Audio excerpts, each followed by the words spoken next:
Et l'on retrouve maintenant Sabine Triton. Sabine, vous êtes la maman de Mélanie. Mélanie est une jeune adulte puisqu'elle va bientôt avoir ses 18 ans. Elle est polyhandicapée.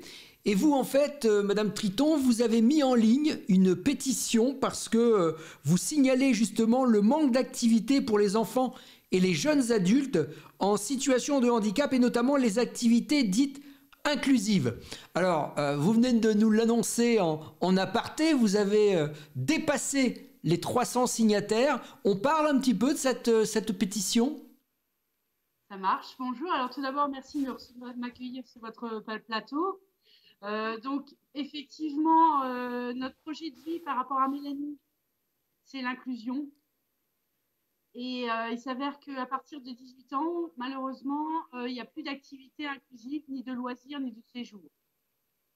Donc, pour essayer de pallier à ce manque, j'ai lancé une pétition qui recueille à présent 314 signatures, dont le premier sénateur qui nous a soutenu, M. Yves Détraigne, que je remercie sincèrement ici. Nous avons du coup envoyé également 140 mails à tous les parlementaires qui sont en charge des sujets handicap dans les commissions diverses, que ce soit à l'Assemblée nationale ou sur le Sénat. Voilà.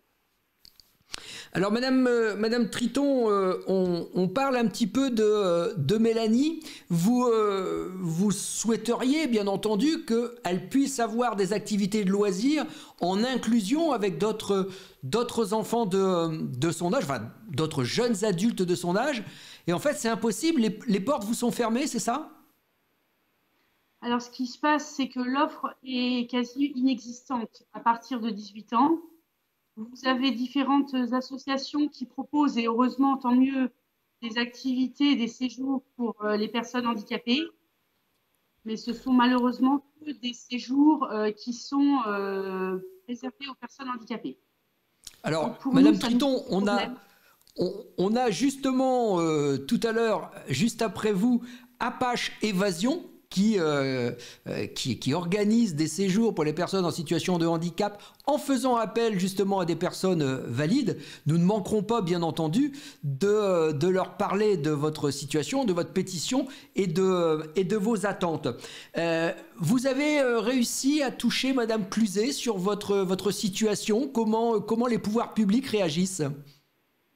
Alors, pour l'instant, j'ai envie de dire que c'est un jeu de ping-pong qui s'engage.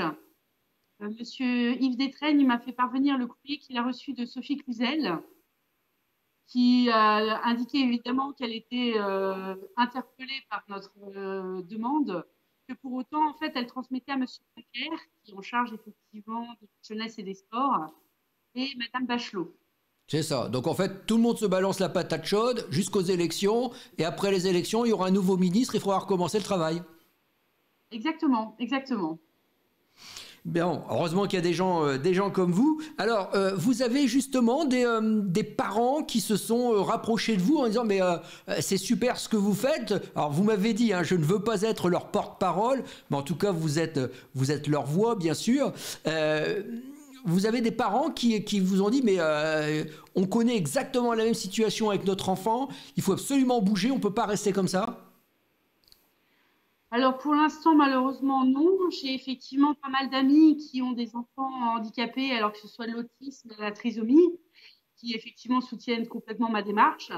Par contre, effectivement, j'ai sollicité d'autres parents qui seraient susceptibles d'être concernés par cette pétition, parce que l'objectif, effectivement, c'est pour Mélanie, mais c'est pour tous les autres enfants. Bien sûr. Alors justement, on ne peut pas se permettre. Oui, je vous laisse. Non, j'allais dire, on ne peut pas se permettre de laisser nos enfants et nos jeunes adultes sans rien 17 ans après une loi sur laquelle finalement il n'y a pas grand-chose qui a avancé dans notre... Alors c'est le problème justement de cette loi. On avait Xavier Bertrand avec nous il y a quelques semaines de cela qui nous disait qu'en fait il faudrait aujourd'hui une nouvelle loi parce que celle-ci elle n'est plus d'actualité. Notre société a évolué. Fort heureusement, les prises en charge également des personnes en situation de handicap ont elles aussi évolué. Et cette loi, elle demande aujourd'hui à être revue et retravaillée. On parlait de cette pétition puisque c'est l'objet, bien entendu, de votre intervention aujourd'hui. On la trouve où, cette pétition ? Alors, sur change.org, si vous voulez, je vous enverrai le lien, comme ça vous pourrez le mettre sur votre site. Avec plaisir, change.org. Voilà, sur change.org. Très bien. Eh bien, écoutez, on va bien entendu le mettre sur le site Handicap TV. Sabine, on l'a rappelé, hein, c'est pas seulement pour votre fille que vous faites tout ça, c'est pour tous les enfants qui ont le même âge, hein, que votre fille, c'est-à-dire de passer à cette période de jeune adulte, et on se rend compte qu'en fait, là on parle du loisir, mais il y a beaucoup de choses qui n'existent pas pour justement les jeunes adultes handicapés. Ça vous est jamais venu à l'idée justement de rejoindre entre guillemets la politique pour défendre un petit peu les situations dites injustes? Alors, je me bats pour beaucoup de sujets.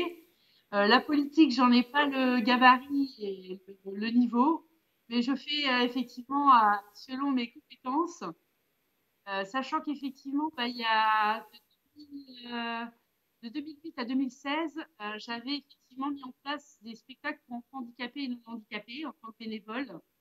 Et je peux vous dire que l'inclusion, donc c'est un sujet que je connais bien, sur lequel je milite énormément et sur lequel il y a des résultats extraordinaires. Donc c'est juste travailler sur les mentalités.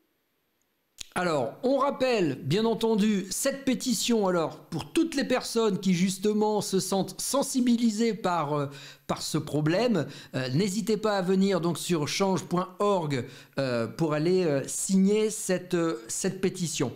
Je voulais vous remercier d'être la voix de tous ceux qu'on n'entend pas aujourd'hui. Merci beaucoup Sabine. Et je voulais également que l'on remercie Juliette Mille de France Bleu Moselle, puisque c'est grâce à elle que nous avons pris connaissance de votre combat. Et c'est toujours bien de citer ses sources. Merci Sabine.